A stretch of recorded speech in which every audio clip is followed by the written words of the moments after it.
Snow powdered the brownstone steps on East 78th, turning the stones slick like ice. Angie Hayes Warren, stood barefoot in hospital socks, the plastic ID band still cinched around her wrist, cradling 12-day-old Nora against her chest. The baby's breath came in tiny clouds, disappearing before Angie could warm them. Behind the glass door, the Christmas tree glowed gold. Carter's silhouette moved once, close enough that Angie saw his cufflinks flash, then stopped. The lock clicked. "You're not coming back in," Carter said, voice flat through the door. "Not tonight. Not ever." Angie blinked hard, trying to keep her voice steady. "Carter, it's 28 degrees. Nora—" A second figure slid into view beside him. Blair Kincaid, hair perfect, lipstick untouched, holding a mug like she belonged there. Steam curled up, smelling faintly of peppermint. Blair's smile didn't reach her eyes. Carter's wedding ring caught the tree lights as he lifted his hand to the deadbolt. "I'm done being dragged down by postpartum drama," he said, loud enough for the doorman down the sidewalk to hear. "You embarrass me." The words hit Angie harder than the wind. Her own ring, thin, worn, bit into her swollen finger as she tightened her grip on Nora's blanket. Behind her, Mason clutched the diaper bag straps, shaking, cheeks red from the cold. "Mom," he whispered, "she was here before. I saw her." Angie's iPhone lay face up on the step where it had slipped from her coat pocket. Screen cracked, recording the muffled voices anyway. She reached for it with numb fingers, but her bank app flashed a notification instead. "Access removed." Then another. "Call restricted. Family plan." She looked up at the door, at the warm light, at the two shapes inside. Her throat burned with humiliation she couldn't afford. From across the street, a window curtain moved. Someone was watching. Angie lowered her head to Nora's hair and made herself breathe. "Okay," she said. Not to Carter, never to him again, but to her children. "We're leaving." And as she turned, the little doorbell camera above the wreath blinked red, steady, patient, remembering everything. Across the street, a neighbor's phone camera zoomed in on Blair's face. Angie had been awake for 26 hours when the nurse slid the discharge packet across the counter at Mount Sinai West. The pages smelled like toner and antiseptic, follow-up appointment, warning signs, billing codes she understood too well. She signed with a shaky hand and tucked the papers into the same manila folder she used for her mother's nursing home invoices. Because if she didn't keep the receipts straight, no one would. At 44, Angela Hayes Warren was the kind of woman who learned to smile while carrying weight. She worked days in patient billing, fighting insurance denials so other families wouldn't drown the way she had after her first divorce. She packed Mason's lunches at 5:30 a.m., checked his homework at the kitchen island, then took the subway to Queens on weekends to brush her mother's hair and read her psalms when the chemo left her too tired to speak. Even tonight, with Nora's tiny body curled against her, Angie had brought a thermos of warm water and extra diapers, just in case. Carter had sounded perfect on the phone that afternoon. Too perfect. "I cleaned the nursery," he'd said. "I ordered you that new rocker. Don't worry about anything." He'd even sent a screenshot of an Amazon delivery confirmation like proof of love. But when Angie asked why he needed the doorman to hold the lobby after 11, he laughed. "It's a surprise, babe." Now the surprise was the cold. On the steps of the Upper East Side brownstone, Angie shifted Nora higher under her coat, shielding the baby's face from the wind. Mason stood close, his small fingers hooked around the diaper bag strap like a lifeline. The doorman, Mr. Alvarez hovered down the sidewalk, not crossing the invisible line, but not looking away either. Behind the glass, Blair's reflection floated beside the Christmas lights.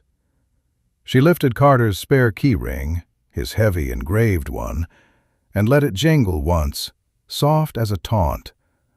A couple walked past and slowed. A taxi idled at the corner. Across the street, a curtain twitched and a phone rose, steadying on Angie's trembling hands. Angie hated how public it was. The nurse's socks, the hospital band, the cracked iPhone on the stone, recording her shame like evidence she hadn't asked for. She swallowed and forced the words out anyway. Please, just let me get Nora's car seat. Her medicine is inside. The door didn't open. Mr. Alvarez finally stepped forward, voice low and urgent. Ma'am, the building camera saves every entry, and it uploads at midnight. Then he added, if you want the footage, you need to ask me right now. Angie had told herself she could leave if she ever had to. 2 suitcases, the kids, a cab to Queens, her mother's tiny room at the nursing home until she figured it out. That fantasy died the moment her phone flashed, access removed.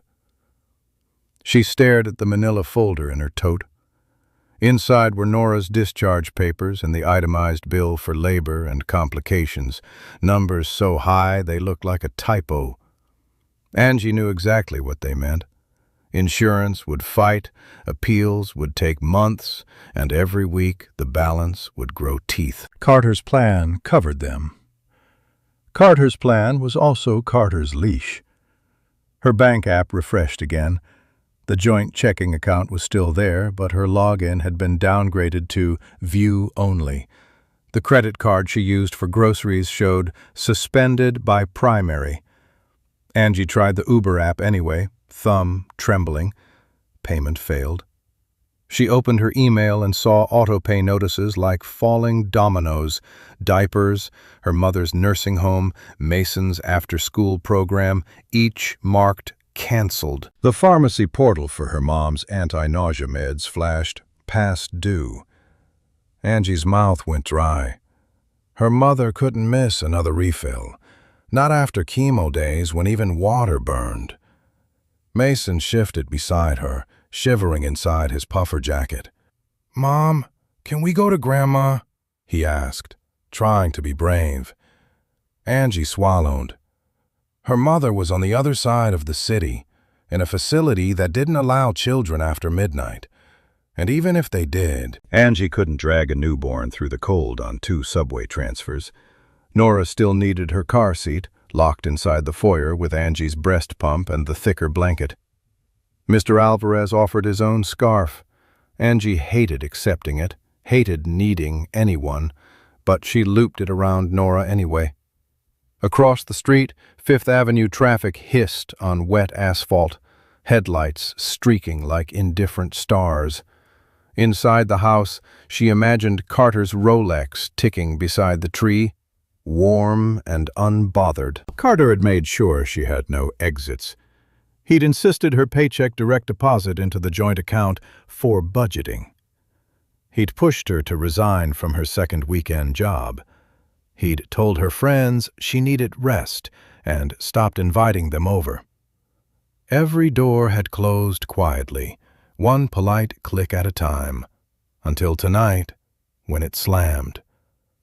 A new notification popped up, not from the bank, from a law firm. Attached was a PDF named Petition for Emergency Custody. Angie's stomach dropped as if the step beneath her had vanished. The hearing time was stamped in bold, 9 a.m. The Upper East Side didn't sleep in December. It glittered. On East 78th, the brownstone row looked like a postcard. Evergreen wreaths, white lights wrapped tight around iron railings, the faint smell of pine drifting out each time a door opened for someone who belonged. A black SUV idled at the corner.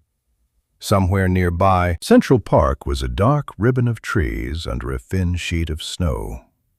Manhattan's skyline pulsed in the distance like it didn't care who was freezing on which step. Carter loved this block because it made him look finished. The polished address, the quiet wealth, the kind of neighborhood where people lowered their voices and raised their standards. Inside that glass door, his foyer was all pale stone and sharp angles, more museum than home. Angie knew every object in it because she dusted them with one hand while rocking a baby with the other. The console table that stayed empty for aesthetics, the framed wedding photo where Carter smiled like a promise, the perfect Christmas tree positioned so visitors would see it the second they stepped in. Above the wreath, a small doorbell camera sat like a single, unblinking eye. Carter had installed it after the IPO rumors started. Security, he said. But Angie had watched him adjust the settings more than once, making sure cloud storage was on, motion alerts active. Tonight, that tiny lens was the only thing treating her like she mattered. Through the glass, Angie could also see a cream-colored envelope on the console table, thick and expensive, the kind that arrived by messenger. Its gold lettering caught the tree lights. The Plaza Hotel, Winter Hope Benefit, tomorrow night. Carter's big donor event, his stage. That's why Blair was here. Angie didn't need a confession. She needed one clean thread she could pull until the whole lie unraveled. Mr. Alvarez lingered by the curb, pretending to straighten the building's holiday garland while he watched the door. Across the street, the same neighbor kept filming, phone steady, breath fogging the window. Then the lock turned again. The door opened just enough for cold air to rush in. Carter stepped into the gap, not in his usual soft sweater, but in a tailored overcoat, jaw clenched, eyes flat, like a man walking into a meeting, not facing his wife and newborn. He didn't look at Nora. He looked at Angie's wristband, and he slid a document into her hands. The header read, "Temporary Protective Order, effective immediately." Carter Warren didn't step out like a husband checking on his wife. He stepped out like an executive walking into a hostile meeting, shoulders squared, voice measured, eyes scanning for witnesses. Angie's fingers shook around the document he'd shoved at her. The paper was clean, crisp, and cruelly official-looking, with a law firm logo at the top and a bold line that said, "Temporary Protective Order." Her name was spelled correctly. That alone told her how long he'd been planning this. "You can't be here," Carter said, keeping his tone calm the way he did on earnings calls. "You're unstable. I'm protecting my child." "Our child," Angie breathed, pulling Nora tighter against her chest. The baby made a small, tired sound, and Angie felt it in her bones like a warning. Carter didn't glance at Nora. He glanced at Angie's hospital wristband, as if it proved his point. Then he lifted his phone, his good phone, the one he never let her touch, and tapped a screen Angie recognized too well, the banking app. "I've frozen your access," he said, "until you get help. That's what responsible fathers do." A soft laugh floated from inside the doorway. Blair's face appeared behind his shoulder, framed by warm Christmas light. Her lipstick was perfect. She wore a black coat that looked expensive without trying. In her hand was a small cream envelope Angie had seen on the console table, the gold letters flashing, "The Plaza Hotel." Carter followed Angie's eyes and smiled for the first time, but it wasn't warmth. It was relief. "Tomorrow night is important," he said. "Donors, press, board members." "I'm not showing up with a wife who causes scenes." "I didn't cause this," Angie whispered. "You locked me out." Carter's jaw tightened. "You always rewrite reality." His voice rose just enough to carry down the sidewalk. "Mr. Alvarez, if she doesn't leave, call it in." The doorman stiffened, caught between a badge and a baby. Angie looked at Carter's wedding ring, still on, still shining, and realized the ring wasn't loyalty to him. It was camouflage. He wasn't choosing Blair over her because of love. He was choosing the version of himself that got applause. Then Carter leaned closer, lowering his voice so only Angie could hear. "If you loved Nora," he said, "you'd stop humiliating me and disappear quietly." Angie's stomach turned. Behind the glass, Blair lifted her phone and angled it toward Angie's face, recording. Carter typed one text with his back to Angie. "She's outside. Get the photographer ready." The door didn't close all the way. It stayed cracked, just enough for Angie to catch warm air and colder words. Blair's voice drifted out first, smooth, practiced, like she was reading a script she'd written in her head. "If she melts down on the steps, it helps us. Donors love a redemption story, Carter. The devoted father, the unstable wife. It's clean." Angie's stomach clenched. Not because Blair existed, because Blair had a plan. Carter answered in the same low, controlled tone he used at work. "Just keep her from getting inside. Midnight's in 12 minutes. "Already handled," Blair said. Angie heard the faint tap-tap of long nails on glass. "Cloud storage. The doorbell uploads. I want it. Send it to me the second it hits." And I texted Sebastian. "Who's Sebastian?" Carter asked. "The photographer," Blair replied, as if it were obvious. "He owes me. He'll be here in 5. We'll get concerned husband visuals. Nothing ugly, no shouting, just you asking her to leave. She refuses." That's all the internet needs. Angie looked down at her cracked iPhone, still recording, still catching every syllable. Her fingers were so numb she could barely swipe, but she managed to start a second voice memo. Insurance, instinct, survival. Beside her, Mason's eyes darted between the door and his baby sister. "Mom," he whispered, "are they going to take Nora?" "No," Angie said, even though fear crawled up her spine. "Nobody's taking your sister." Mr. Alvarez shifted closer, his breath fogging in the cold. "Ma'am," he murmured, "if they call the police, don't argue. Just keep the baby covered. Let me talk." The streetlight reflected off a black sedan pulling to the curb. A man stepped out with a camera bag slung across his chest. Behind him came a woman in a wool coat holding a clipboard, her expression neutral and tired, like she'd done this too many times. Blair opened the door wider, stepping into the doorway so the camera could see her worried face. She lifted a Starbucks cup with both hands like she was bracing herself for chaos. "Angela," she called softly, sweet enough to sound innocent. "Please, think of the baby." Angie's throat burned. Carter stayed just behind Blair, letting her take the front, letting her be the shield and the weapon. Then the woman with the clipboard walked up the steps, glanced at Nora's tiny face, and cleared her throat. "Ma'am, I'm with Children's Services. I need to ask you a few questions." The woman with the clipboard introduced herself like she was reading from policy, not a human moment.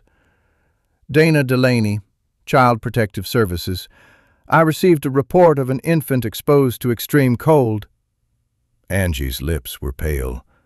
She kept her voice even anyway, the way she did at work when insurers tried to deny a life-saving procedure. "My baby was taken to the ER.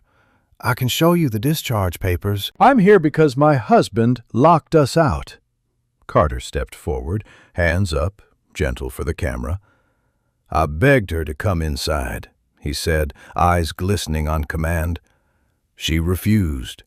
She's not herself since the birth." Behind him, Blair pressed a hand to her chest like she was witnessing tragedy. "We're just worried," she added softly, Starbucks cup cradled like a prop. "We want the baby safe." Angie felt the humiliation sharpen. A stranger's lens was already pointed at her. The doorman, Mr. Alvarez stood off to the side, jaw tight, looking like he wanted to do something but didn't know what he was allowed to do.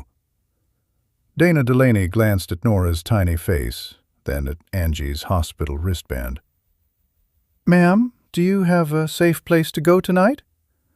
Angie swallowed. "Not with my accounts frozen. Not with my phone restricted." Carter's mouth twitched, almost a smile. "I can help," he said quickly, turning the performance into a solution. He slipped back inside, then returned with a thick cream envelope and a pen. The paper looked expensive, formal, heavy. "I booked you a room," Carter said, voice suddenly sweet like this was a kindness. "Park Avenue. Warm. Quiet. You just need to sign this temporary agreement so there's no misunderstanding." Angie's hands shook as she took the envelope. The first page was titled, "Voluntary Separation and Non-Disparagement." The next line punched the air from her lungs. She would vacate the marital residence, waive access to shared accounts, and acknowledge the father as primary caretaker pending hearing. He was asking her to sign away her life on the sidewalk. Mason tugged her coat. "Mom, don't," he whispered, eyes wide. Angie's throat tightened. She looked at Dana Delaney. "If I don't sign, what happens?" Dana hesitated, just a beat too long. "I document the situation," she said, "and we reassess in the morning." Carter leaned closer, voice low, sharp enough to cut through Angie's shock. "Sign it, Angie, or you'll be the woman who chose pride over her baby's safety." Angie stared at the pen tip hovering above her name, then turned her head slightly because she heard Blair's whisper through the open door.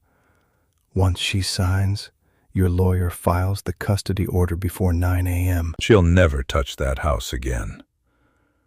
And that's when Angie noticed Dana Delaney's badge. There was no city seal, just the name of a private agency. Angie didn't sign. She held the pen for one long second, then set it on the stone step like it was contaminated. "If you want to talk custody," she said, voice thin but steady, "we do it in court. Not on a sidewalk. Not while my baby is cold." Carter's calm cracked for the first time. "You're making this harder," he hissed, then caught himself when the photographer shifted position. His face smoothed back into concern. "Dana, can you document that she's refusing help?" Dana Delaney's eyes flicked to the lens, then back to Angie. "Ma'am, I need to confirm you have a safe plan for the night?" "I have a plan," Angie said, and lifted her cracked iPhone so the screen caught the light. The red recording dot glowed. "I'm recording. You're not City CPS. Your badge has no seal. Who hired you?" Dana's mouth tightened. "I'm here for the infant's safety." "Then say your agency name," Angie pressed. Blair's Starbucks cup stopped mid-sip.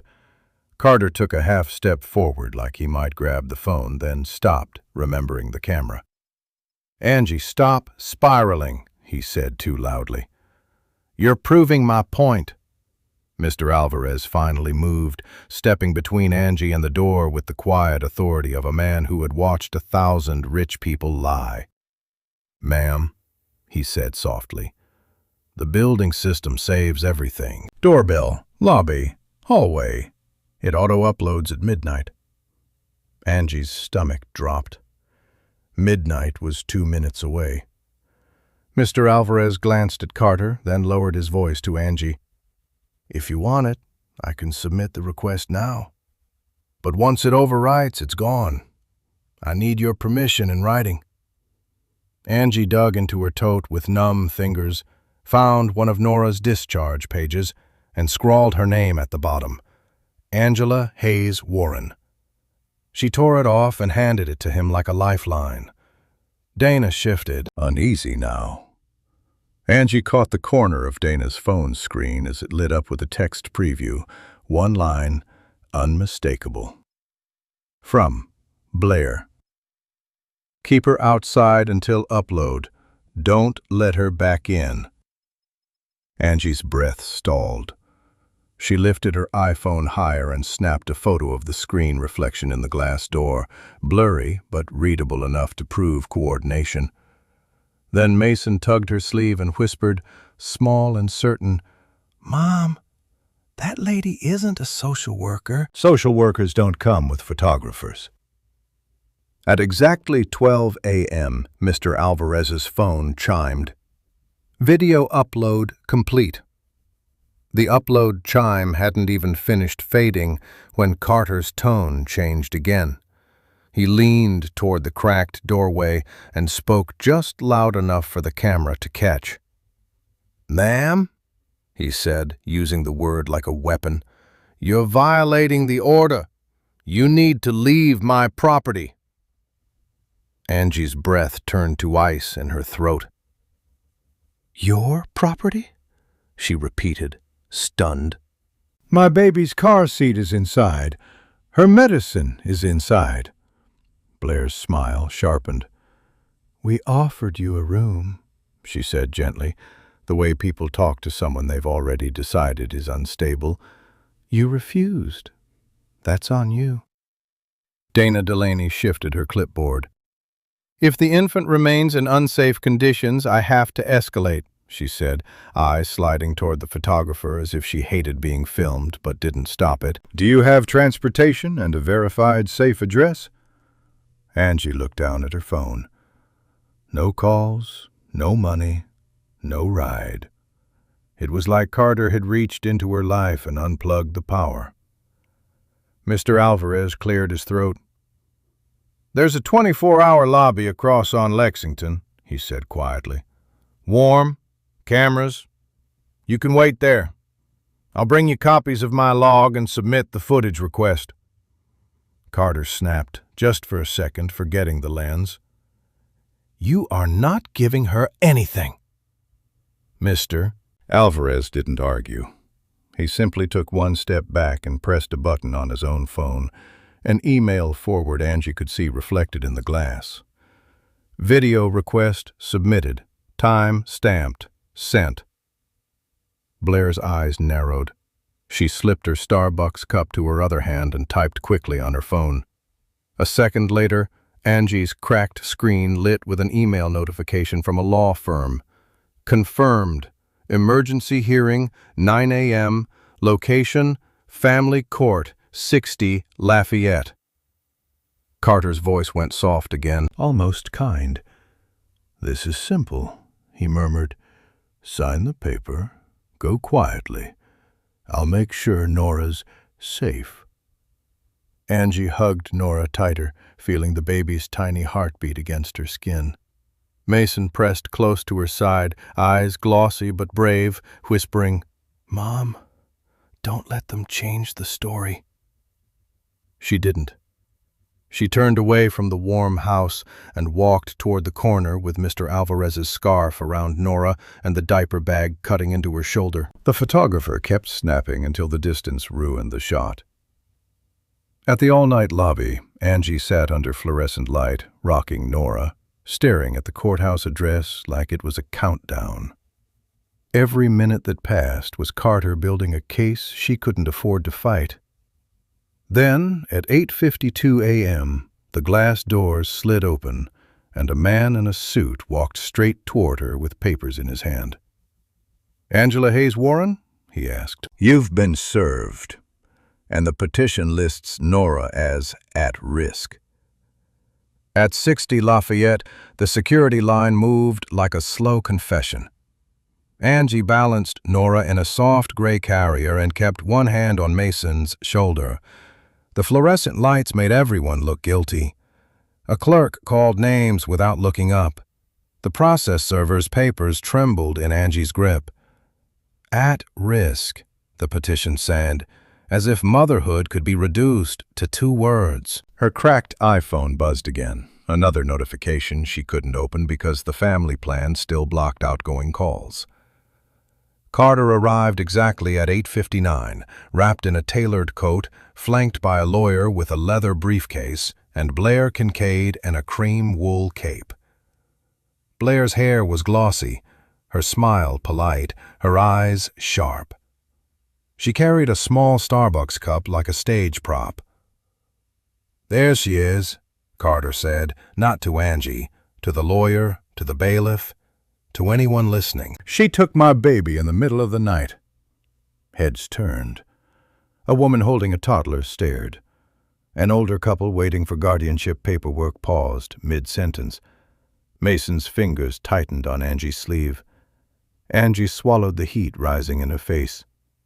"He locked us out," she said, forcing each word to land. "I took Nora to the ER.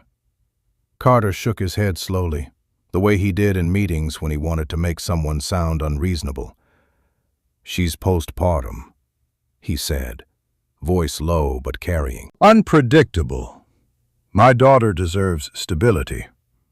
The lawyer stepped forward and handed the bailiff a copy of the protective order Carter had slid under the door. The bailiff scanned it and looked at Angie like she was already a problem. "Man," the bailiff said, "you need to wait over there." Over there meant the far bench, beside a trash can and a sign that read, "No recording." Angie glanced down at Nora's sleeping face and felt the humiliation settle into her bones, public, official, and designed. Then Mr. Alvarez appeared, breathless, holiday garland still pinned to his coat from the night shift. He held a folder thick with printed logs, timestamps, and a single page of handwritten notes. "I'm the doorman," he told the clerk. "I witnessed the lockout. The building cameras uploaded at midnight." Carter's smile vanished. A woman in a navy suit stepped out of courtroom 3 and said, "Miss Hayes Warren?" "I'm your attorney. Give me that folder." The woman in the navy suit moved fast, like she'd done this 100 times and hated wasting a minute. "Evelyn Shaw," she said under her breath as she took Mr. Alvarez's folder. "Family law. And yes, put your phone away. They'll use anything." Angie's cheeks burned as a court officer pointed at the "no recording" sign and then at her cracked iPhone like she was already a suspect. Around them, strangers looked up from their own paperwork, eyes flicking from Angie's hospital wristband to the newborn carrier on her chest. No one said anything, but Angie felt the judgment anyway, silent, heavy, and public. Carter sat at the front bench like he belonged there. He didn't glance at Nora. He didn't glance at Mason. He glanced at the doorway, scanning for who was watching, because this, to him, was still an audience. Blair Kincaid took the seat behind him, crossing her legs slowly, calm as a magazine cover. She set a Starbucks cup on the floor beside her heel and opened her phone with one perfect swipe, as if she were checking gala RSVPs, not helping strip a mother of her dignity. "Ms. Hayes Warren," a clerk called. "Courtroom 3. The walk to the door felt longer than the whole marriage. Angie kept her spine straight and her voice low to Mason. "Hold my sleeve. Stay close." Mason nodded, jaw tight, trying to be older than 9. Inside, the judge listened with tired eyes. Carter's attorney spoke first, smooth, sympathetic. "Your Honor, the mother exposed a 12-day-old infant to freezing temperatures. We have concern for the child's safety." Angie's throat tightened.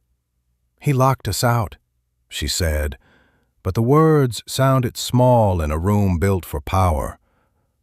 Evelyn stood. "Your Honor, my client took the child directly to the ER. We have medical records. We also have witness testimony and building logs proving a lockout."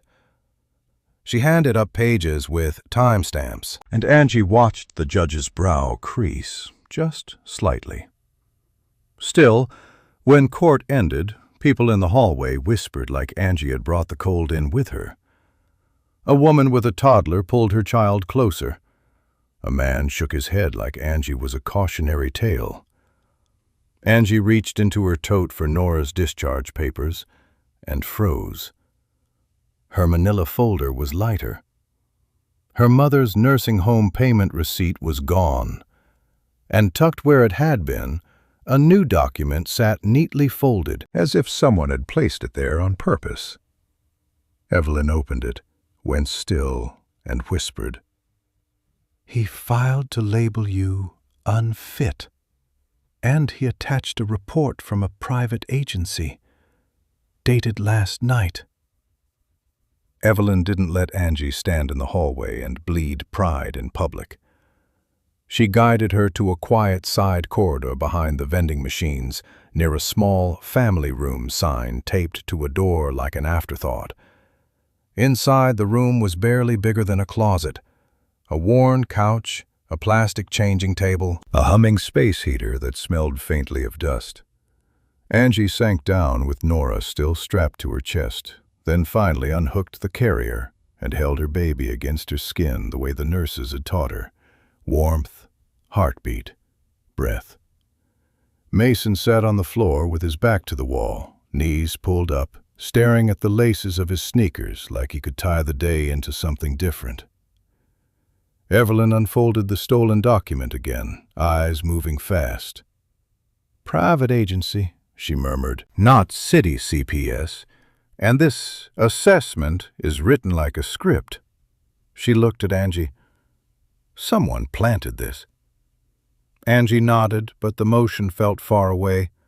All she could hear was Carter's voice in her head, unstable, unpredictable, words designed to stick to her like a stain. She reached for her manila folder and felt the empty space where her mother's nursing home receipt had been. That receipt was proof she paid, proof she was responsible, proof she wasn't the cartoon version of unfit they were trying to sell. Her hands began to shake. Not loud shaking, the kind that comes when your body realizes it's not safe. "I can't lose them," Angie whispered. She kissed Nora's soft hair. "I can't lose my son. I can't." Evelyn set a small paper cup on the armrest beside her, black coffee, probably bought with Evelyn's own money. The smell was grounding, bitter, and real. "Breathe," Evelyn said. "We move in facts. Facts win." Angie stared at her cracked iPhone. No outgoing calls, no access to her money, no friends close enough. Just a newborn, a boy trying to be brave, and a husband who had turned her life into a courtroom exhibit. Her eyes filled anyway. Tears slid down silently, not for sympathy, because the room was finally private enough to fall apart without giving anyone a show. Then Angie wiped her face with the back of her hand and said the one sentence that changed the air. "I'm done begging." Mason looked up, startled, then nodded like he understood what adults never say out loud. Angie's phone buzzed once. A single email pushed through on the weak courthouse Wi-Fi. Subject line, "I have the original footage. Meet me outside in 3 minutes. Don't tell Carter." The courthouse doors hissed open, and the cold hit Angie like it remembered her. She stepped outside with Nora tucked tight under her coat and Mason pressed to her side, scanning faces the way kids do when they're trying not to cry. Evelyn kept her voice low. "We don't show panic, not here, not with cameras." Angie's email was still glowing on her cracked iPhone. "I have the original footage. Meet me outside in 3 minutes. Her hands were shaking so hard she nearly dropped the phone again. They moved to the side of the steps, near a line of parked cars and a dirty snowbank. People streamed around them, lawyers in suits, grandparents holding folders, young parents arguing in hushed, exhausted tones. Nobody looked like they had a newborn strapped to their chest and a marriage trying to erase them in real time. Then Angie saw him, Mr. Alvarez, standing under the awning, scarf gone, face set. He wasn't alone. Beside him was the neighbor from across the street, an older woman in a camel coat, gray hair pinned back, gripping her phone like it was a witness stand. Her expression wasn't curious, it was furious. "I'm sorry," the woman said immediately, voice tight. "I should have come out last night, but I filmed everything I could." Mr. Alvarez held up a small envelope and an iPad. "The building system uploads at midnight, but it also stores the raw clip locally for a short window. I requested it the second it hit cloud." He swallowed. "Then his lawyer called the desk at 12:04 asking about retention policies. That's not normal."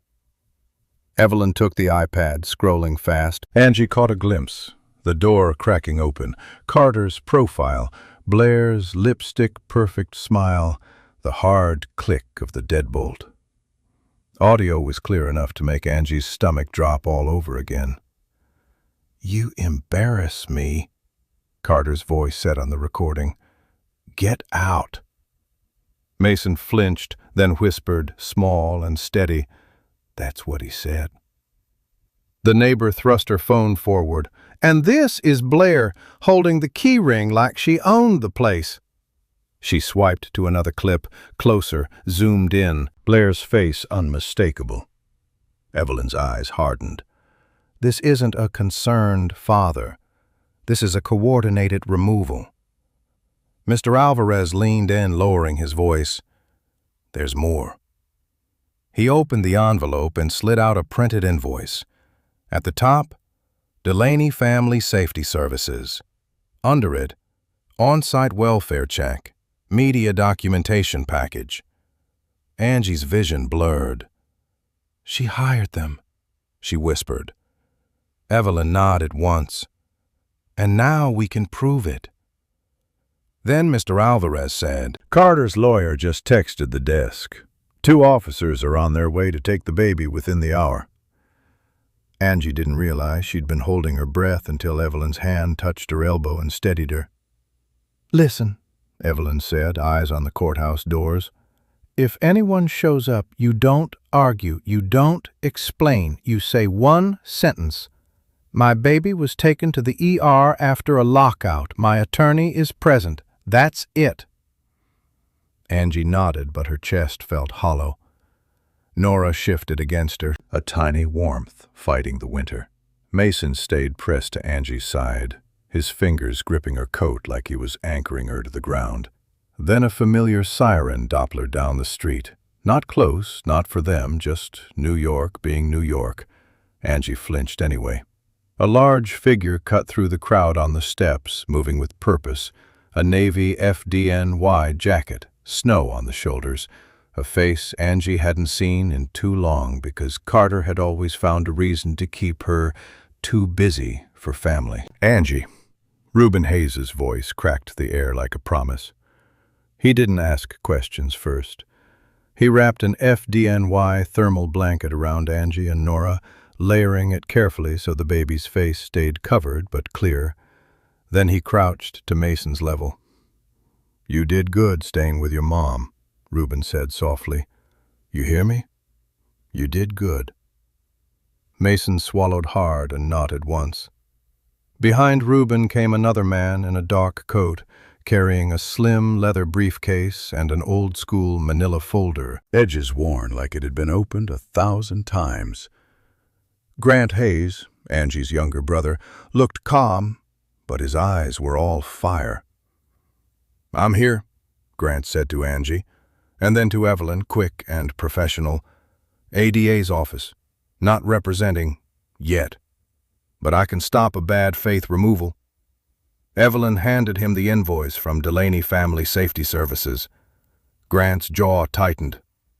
"Private agency with a camera package," he muttered. So they staged the optics. Mr. Alvarez stepped closer, holding the iPad with the raw clip. The neighbor hovered beside him, phone in hand, ready to testify with her shaky courage. Grant pulled out a MacBook from his bag, opened it on his knee like a portable courtroom, and started building a timeline. Lockout video, lobby logs, invoice, ER chart, timestamps. Reuben stood with his body angled between Angie and the street, a quiet wall. A patrol car rolled past the curb slowly. Grant didn't flinch.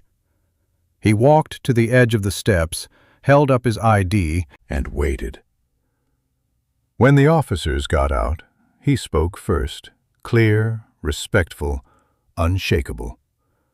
Angie couldn't hear every word, but she heard the phrases that mattered. Medical documentation, witnesses, private agency impersonation concerns, no exigent risk, attorney present. The officers looked back at Angie, at the baby, at the blanket, at the folder in Evelyn's hands. Their shoulders eased just slightly. Grant returned and met Angie's eyes. "They're not taking Nora," he said. "Not today." Angie's knees nearly gave out from relief she didn't know she could still feel. Then Grant's phone buzzed. He read the screen once, and his expression sharpened into something colder than fear. "Carter's CFO just texted me," he said. "He wants to confess. Tonight." Grant didn't waste time. He walked Angie and the kids into a quiet deli 2 blocks from the courthouse, where the heat smelled like coffee and toasted bread. Reuben bought Mason a hot chocolate and sat him at a corner table with a comic book, keeping his back to the room so no one could film him. Angie kept Nora close, her cheeks finally warming under the FDNY blanket, but her hands still wouldn't stop shaking. Evelyn opened her MacBook and slid it between them. "Carter's CFO," she said. "We meet somewhere public, bright, and on camera."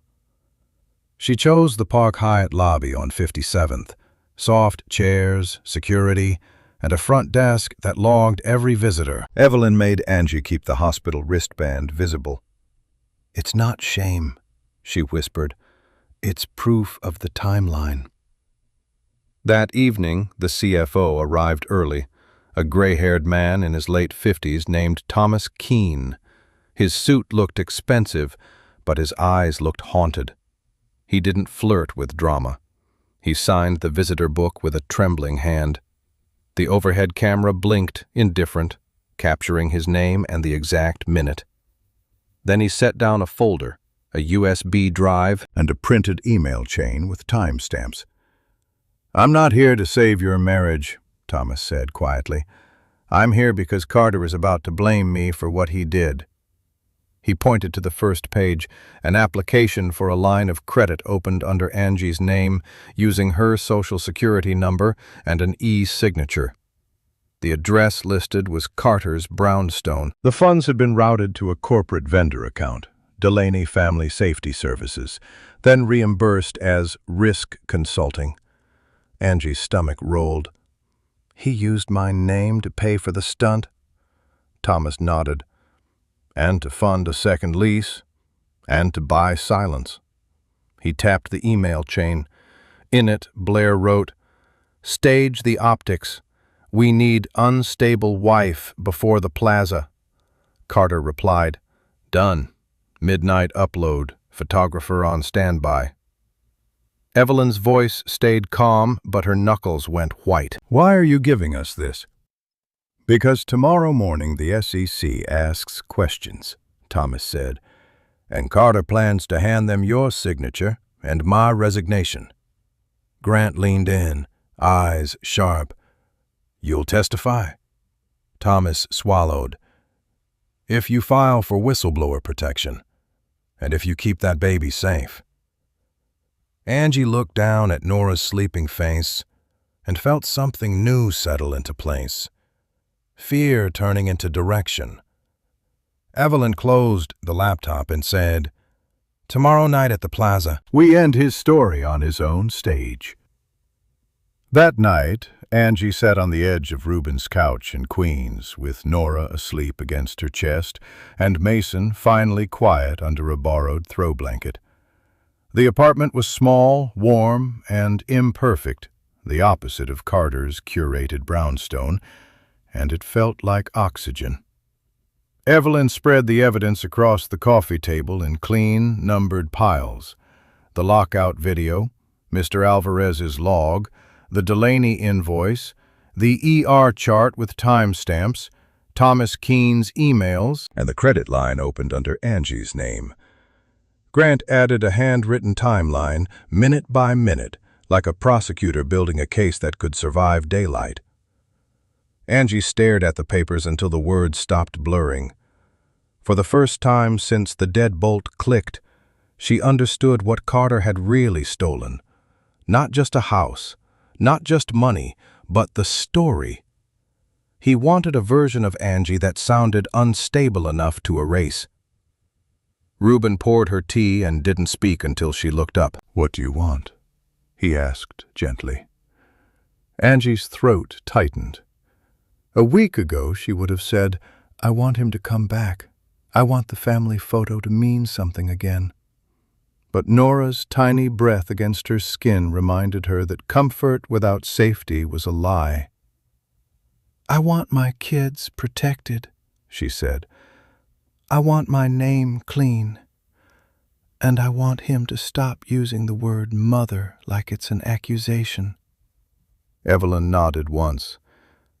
"Then we don't negotiate in private. No more sidewalk agreements." No more begging for access to your own life. We move on record. Grant tapped the folder. We file first thing. Fraud, impersonation concerns, bad faith custody move. And we preserve everything. Angie reached to her wrist, where the hospital band still hugged her skin. She slid a finger under it, hesitated, then left it on. Not because she wanted pity, but because it was the truth in plain sight. She opened her cracked iPhone, uploaded copies to a secure drive, Then watched the red progress bar crawl forward like a heartbeat. In the quiet, Mason stirred and whispered, half asleep, "Mom, are we going home?" Angie kissed his forehead. "We're going somewhere better," she said. "A home where nobody can lock you out." Then she stood. Her legs shook, but her voice didn't. "Tomorrow night, I'm not showing up to fight," she told Evelyn. "I'm showing up to finish it. Calm, clear, with witnesses." Evelyn's phone buzzed. She read the email and her face hardened. The plaza just flagged you as "Do not admit." Carter pre-registered security to remove you on site. By late afternoon, the snow had stopped, but Fifth Avenue still looked rinsed in silver light. The Plaza Hotel rose at the corner like a promise and a warning, its flags snapping in the wind. Angie sat in the back of Reuben's Mercedes, Nora sleeping against her heartbeat, and watched Evelyn's email printouts flutter in her lap. Do not admit. Angela Hayes Warren. "Private events can refuse entry," Evelyn said, "but they can't help Carter fabricate risk." She slid an iPad across the seat. On it was one clean folder. Lockout video, ER chart, lobby log, Delaney invoice, CFO emails, credit line. Grant leaned in from the passenger side. "We don't need a scene," he said. "We need witnesses who matter." He pointed to the gala program Thomas Keene had forwarded. Board members, donors, a compliance officer, In the event's outside counsel, people paid to care about liability. Evelyn called the plaza's security desk, calm as a metronome. "I'm counsel for Ms. Hayes Warren," she said.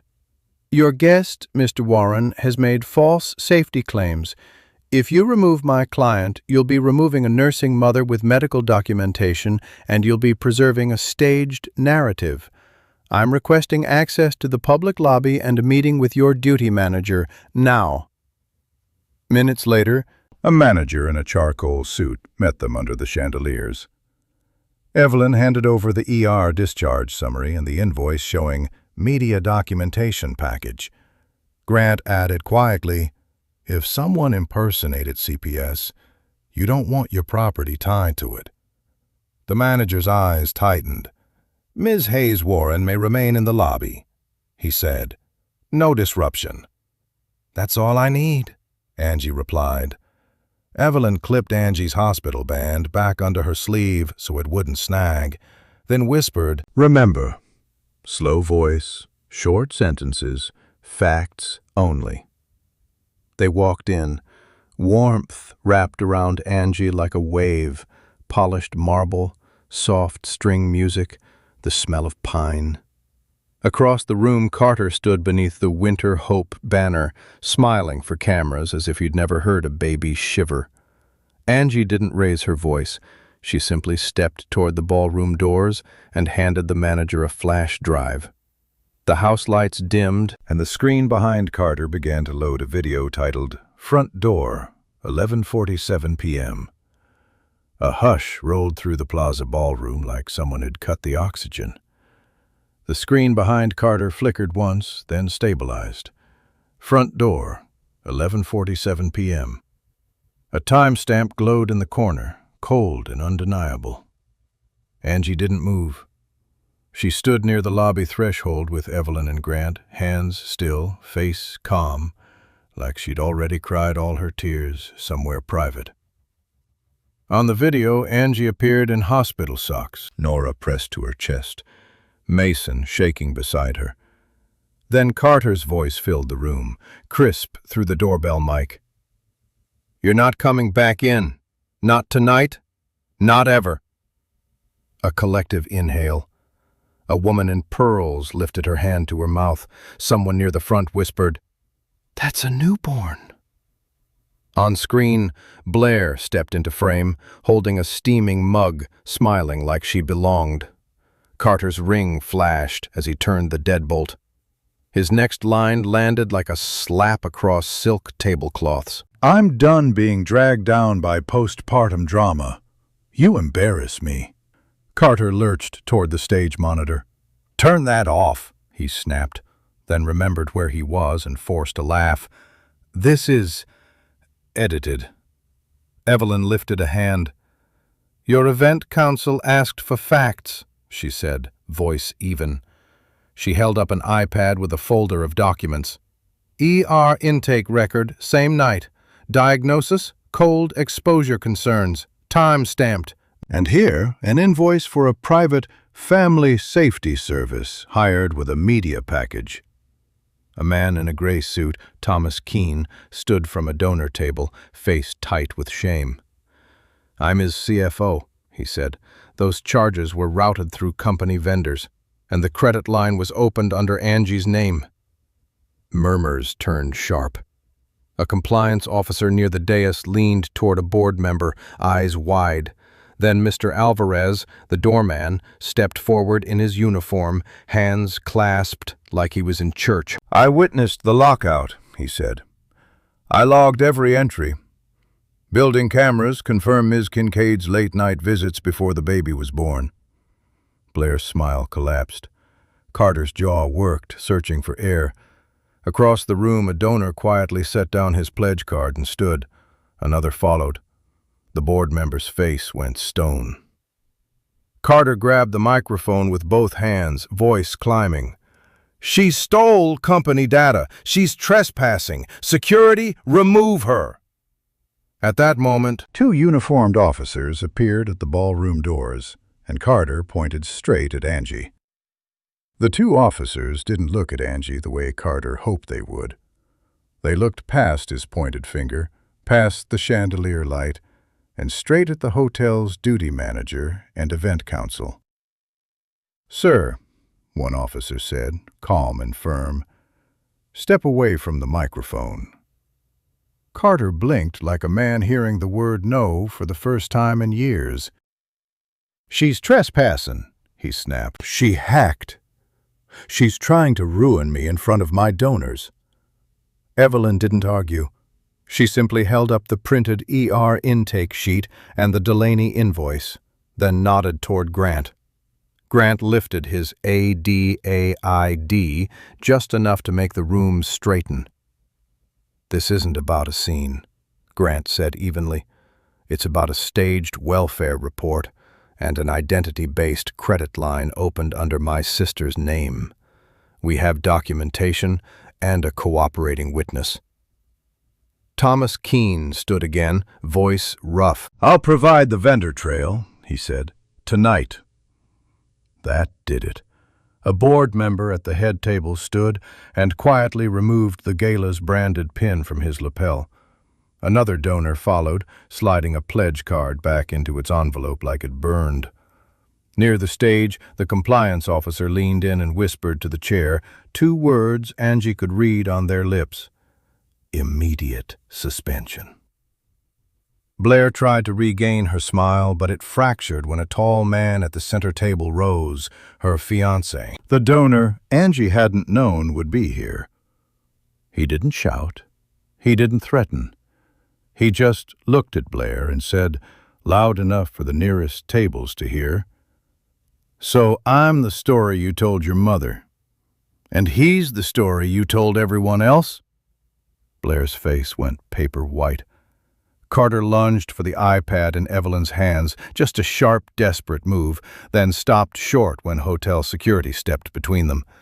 No violence, just a wall of consequence. "You can't do this," Carter hissed, voice breaking. "My IPO, my career." Angie finally spoke, soft and clear. "You did this," she said, "on my baby's first winter night." One officer turned to Carter again. "Mr. Warren, we need you to come with us to make a statement. Now." Carter's eyes flicked to Angie, calculating, and he tried his last weapon, his favorite lie. "She's unfit," he said. "She's unstable.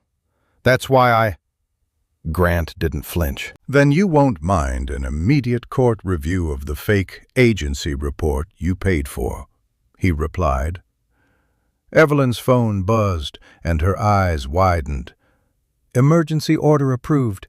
Angie, we can reclaim the house tonight." 3 hours after the gala, Angie stood on the same East 78th steps, but this time the cold didn't own her. An NYPD patrol car idled at the curb, Grant's badge visible, Evelyn's court order in her hand, temporary custody, exclusive use of the residence, and a warning in black ink. Carter Warren was to stay away. Mr. Alvarez opened the door without hesitation. Inside, the Christmas tree still glowed, but the house felt smaller, like a stage after the audience leaves. Angie walked straight to the nursery, lifted Nora's car seat, then gathered the quiet necessities, the breast pump, the thicker blankets, Mason's backpack with his spelling notebook. She didn't take trophies. She took safety. By morning, HR had emailed a written apology and reinstated her job. The bank restored her access, froze the fraudulent credit line, and flagged Carter's vendor payments for investigation. Grant filed the reports, Thomas Keene signed a statement, the board announced Carter's suspension pending compliance review. Blair's fiancé ended the engagement publicly, and her PR contacts stopped returning calls. Weeks later, Angie moved to a bright 2-bedroom in Queens near her mother's facility. Reuben fixed the squeaky bedroom door. Mason pinned his soccer schedule to the fridge. An Amazon box arrived with diapers and a small book Angie hadn't ordered, Meditations, sent anonymously by Mr. Alvarez with a note, "For strong nights." Saturday mornings became sacred. Angie brought her mother fresh flowers and paid the nursing home balance herself, watching the cashier stamp "paid" like it was a blessing. Mason's teacher called to say he'd written an essay titled, "What a Real Dad Does," And he'd ended it with one line. My uncles showed up. Angie started therapy through the hospital's employee program, learning that boundaries aren't cruelty, they're protection. The hospital wristband finally came off, and she taped it inside Nora's baby book as proof they survived. The court date came and went. Angie won primary custody. Carter got supervised visitation and mandatory counseling. He paid support on time because payroll garnishment doesn't negotiate. Spring warmed Central Park. Dr. Julian Park met them by the Bethesda fountain with coffee and a simple ring. Not a rescue, a promise. Angie said yes only after the paperwork was final, after her life was hers again. If you're watching this, and you're tired of being told to stay quiet, remember, truth likes receipts, witnesses, and timelines. Love should never require you to disappear. So that's the story. Closed, sealed, and finally put back where it belongs, in the light. And hey, you incredible people, you're still here with me, aren't you? If you really stayed to this moment, then something in Angie's journey touched your heart in a way you didn't expect. Because the lesson isn't just cheaters get exposed. It's this. When someone tries to erase you, you don't win by screaming louder. You win by standing steadier. You protect what matters. You gather truth, and you let consequences do their quiet, lawful work. The Stoics had a simple compass for moments like this. Focus on what you can control, your choices, your boundaries, your integrity. As Marcus Aurelius reminds us, we can't always stop the storm, but we can stop letting it steer our soul.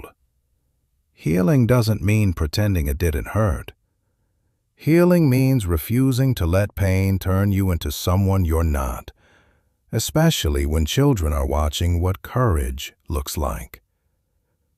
If this story gave you strength, or even just made you feel less alone, please hit like, share it with someone who needs it, and subscribe to the channel because we're going to keep choosing truth, dignity, and the kind of justice that actually holds up in real life.